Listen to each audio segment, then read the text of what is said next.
ولو قمنا بتسجيل المعلومات الموجودة في جزيئات DNA وكتابتها على الورق لاحتجنا إلى 1,000,000 صفحة تقريبا من صفحات دوائر المعارف، وهذا يعادل 40 ضعفا من دائرة المعارف البريطانية التي هي من أكبر دوائر المعرفة للإنسان. ولكن هذه المعلومات الهائلة كلها مخبوءة في النواة الصغيرة للخلية الحية التي هي أصغر من 1% من المليمتر الواحد. وقد قدر أن جزيئات DNA التي تملأ ملعقة شاي تستطيع أن تتسع لجميع المعلومات التي تحتويها جميع الكتب المطبوعة في العالم حتى الآن. ولا شك أن مثل هذه البنية الرائعة والتصميم المذهل لا يمكن أن ينشأ من نفسه أو بالمصادفات العشوائية.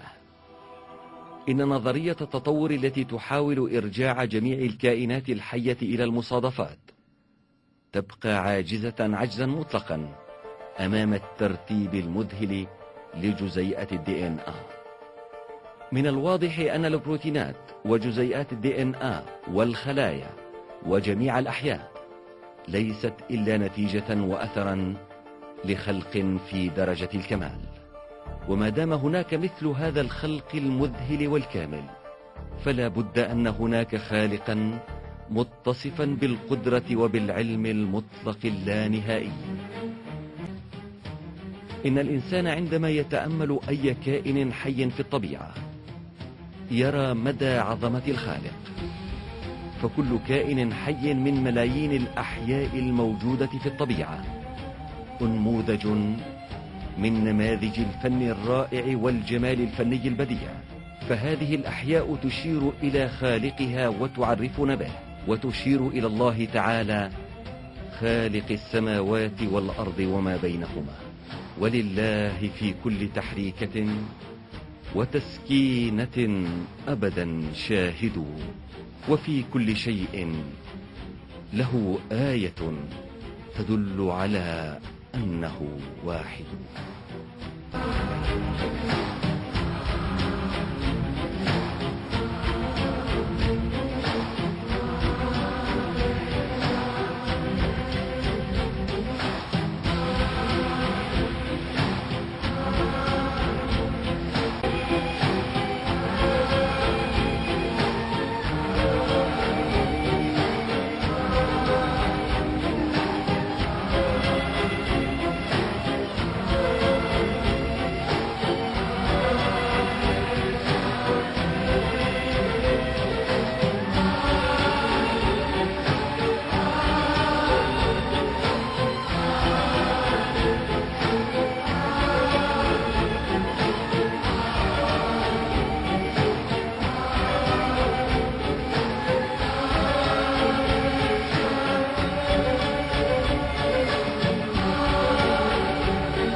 لقد أظهر جميع العلماء أن السيناريو الذي وضعته الداروينية على أن جميع الأحياء انبثقت من المواد غير الحية عن طريق المصادفات هو سيناريو يتعارض مع الحقيقة.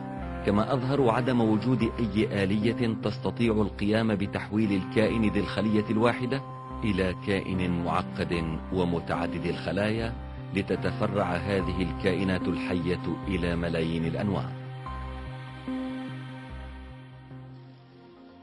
قدم داروين آلية واحدة فقط للتطور، وهي الانتخاب الطبيعي. ويمكن فهم الأهمية التي علقها على هذه الآلية من عنوان كتابه أصل الأنواع عن طريق الانتخاب الطبيعي.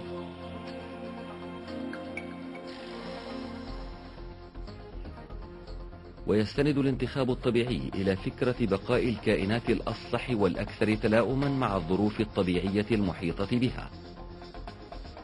وكمثال على هذا فإن الأيل أو الغزال الذي يستطيع الركض بشكل أسرع ضمن القطيع المهدد من قبل الحيوانات المفترسة يستطيع البقاء في الحياة، وهكذا فلن يبقى في القطيع بعد مدة إلا القوي والسريع من الغزلان. ولكن هذه الآلية لا تدلل على تطور للأيل أو الغزلان، ولا على تحويلها إلى نوع آخر من الأحياء، إلى الخيول مثلا. كل ما يستطيعه الانتخاب الطبيعي هو تصفية الأحياء الضعيفة والمريضة أو ذات العاهات، ويؤمن استمرار النوع وبقاءه وصحته. لذا فالانتخاب الطبيعي لا يملك آلية تطورية. كان داروين على معرفة بهذه المشكلة، لذا نراه يذكر في كتابه أصل الأنواع: ما لم تحدث تغيرات مفيدة فإن الانتخاب الطبيعي لا يستطيع عمل أي شيء. تأثر داروين في موضوع التغيرات المفيدة بعالم الأحياء الفرنسي لامارك المعاصر له، الذي كان يعتقد أن التغيرات والخواص التي تكتسبها الأحياء خلال حياتها تنتقل إلى أنسالها وذرياتها. وكان لامارك يعتقد أن هذه الخواص المنقولة تتراكم من نسل إلى نسل ومن جيل إلى جيل، وأنه يتم اختيار المفيد من هذه الخواص مما يؤدي إلى ظهور أنواع جديدة. وأعطى لامارك الزرافة مثالا، حيث زعم أنها تطورت من الغزلان نتيجة قيامها بمد أعناقها لأكل الأوراق العالية من الأشجار، مما أدى إلى تطويل أعناقها من جيل إلى جيل. كما كان لامارك يرى بأنه إن تم القيام بقطع أيدي عائلة ما طوال عدة أجيال، فإن أحفاد تلك العائلة ستولد بعد زمن معين دون أيد. أما داروين الذي تأثر بهذه الرؤية فقد قدم ادعاءات أكثر جرأة، فزعم في كتابه أصل الأنواع بأن الدببة التي كانت تحاول الاصطياد من المياه تحولت فيما بعد إلى حيتان.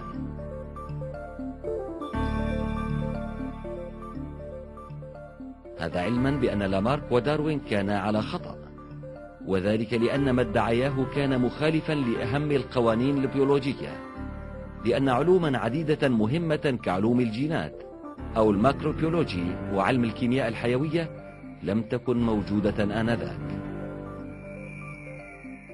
كما لم تكن قوانين الوراثة معروفة. وكان لامارك وداروين يعتقدان أن الصفات الوراثية تنتقل عن طريق الدم.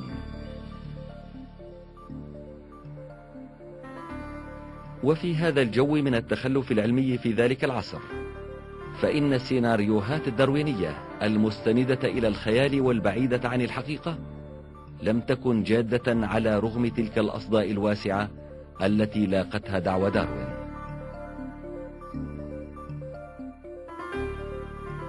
ولكن داروين نفسه كان قلقا.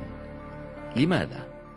لأنه كان على معرفة بالأسس الضعيفة والواهية لنظريته.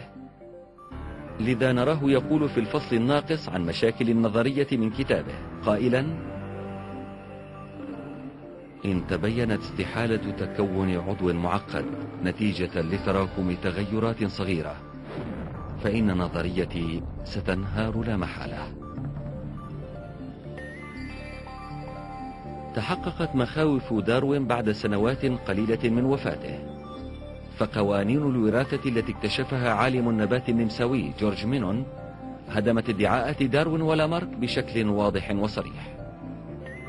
وقد أثبت علم الوراثة الذي تقدم كثيرا منذ بداية القرن العشرين بأن الصفات المكتسبة لا تورث، بل تورث الصفات الموجودة في الجينات فقط.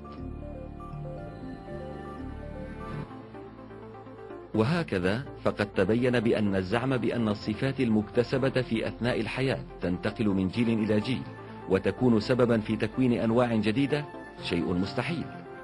ولهذا السبب فإن آلية الانتخاب الطبيعي التي قدمها داروين كآلية مهمة لا تستطيع نقل أي تغير، أي أن الانتخاب الطبيعي لا يملك أي قدرة تطورية. إذن فإن نظرية التطور التي قدمها داروين سقطت وانهارت في بداية القرن العشرين.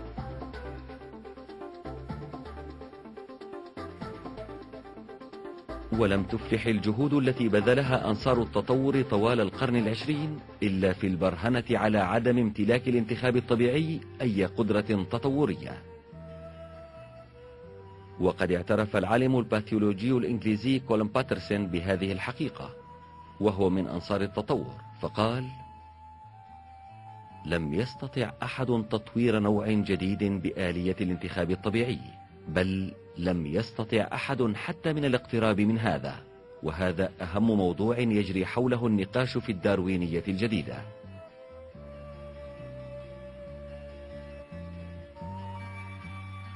وقد أظهر العلم في القرن العشرين أن للأحياء أعضاء تعمل ضمن نظم متداخلة مع بعضها ومعقدة غاية التعقيد،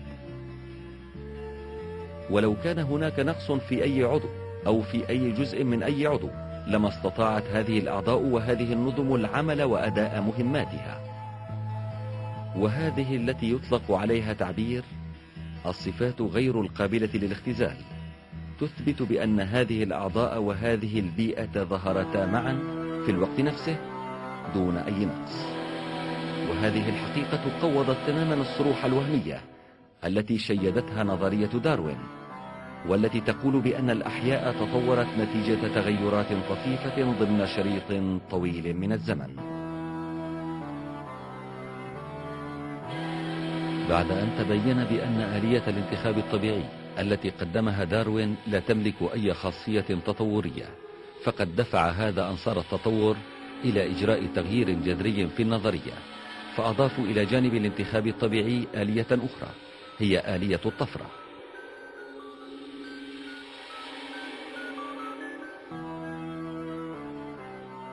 والطفرات هي التغيرات والتشوهات الحادثة في جزيئات DNA نتيجة تعرضها لمؤثرات خارجية مثل الإشعاع أو المواد الكيميائية. وذكر التطوريون أن تمييز الأحياء بعضها عن بعض إنما تم عن طريق هذه الطفرات، ولكن الطفرات تقوم بتخريب المعلومات الموجودة في DNA، أي أنها تضر بالكائن الحي، ولم يلاحظ أي طفرة نافعة في الطبيعة أو في المختبرات، أي أن من المستحيل أن يكتسب أي كائن حي أعضاء جديدة عن طريق الطفرات.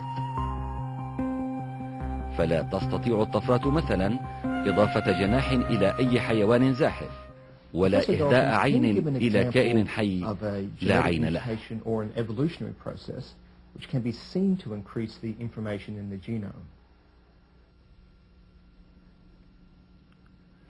ولكي يحصل التطوريون على أنواع مختلفة من الأحياء عن طريق طفرات مفيدة، فقد عرضوا أحياء مختلفة لمؤثرات متنوعة كالإشعاعات وغيرها لعشرات السنين، ولكن النتيجة كانت الحصول دوما على أحياء مشوهة وعقيمة وناقصة.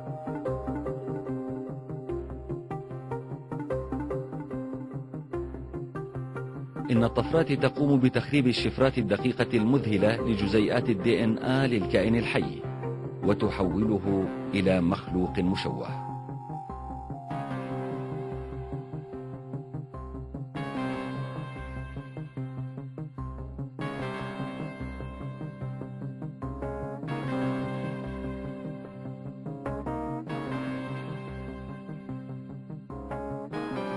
ولهذا السبب نرى أن البروفيسور ريتشارد دوكنز، وهو من أشهر المدافعين عن نظرية التطور، يقع في ورطة أمام السؤال المحرج الموجه إليه عما إذا كان هناك أي طفرة أفادت في تطوير البنية الجينية لأي كائن حي. Professor Dawkins, can you give an example of a genetic mutation or an evolutionary process which can be seen to increase the information in the genome?